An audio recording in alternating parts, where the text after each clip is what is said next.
Notre travail de conseiller dans les services financiers, c'est un travail de conseil financier, mais il y a aussi une partie qui est plus psychologique. Parce que quand on parle d'investissement et d'épargne, il y a beaucoup d'émotions qui est engendrée parce que souvent, c'est une grande partie des actifs de quelqu'un qui est investi. Quand les marchés financiers vont mal, il y a une certaine panique qui embarque et tout le monde veut vendre leurs actions. Et quand tout va bien, le monde veut l'acheter. Mais souvent, c'est l'inverse qu'il faut faire. De là l'importance d'avoir un conseiller qui est capable de rationaliser les idées.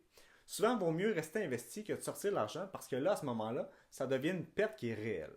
Donc, je veux vous montrer des statistiques qui sont réellement intéressantes. Disons que vous vous investissez 10 000 en janvier 86 jusqu'en décembre 2019 dans un indice composé du S&P TSX, ce qui donne 33 ans d'investissement. Le 10 000 deviendrait en 2019 142 000 d'accumulé. Ensuite, on prend le même placement et on enlève les 10 meilleurs jours de rendement. On aurait à ce moment-là 61 191 donc plus de deux fois moins.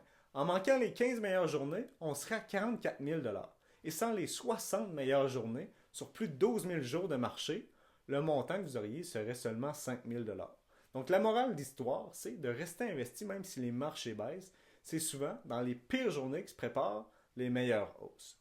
Donc c'est un danger pour les gens qui veulent investir de façon autonome parce que c'est extrêmement difficile de se départir de ses émotions avec des investissements quand c'est nous-mêmes qui s'occupent de nos placements. Et c'est ce qui fait qu'on prend souvent des mauvaises décisions.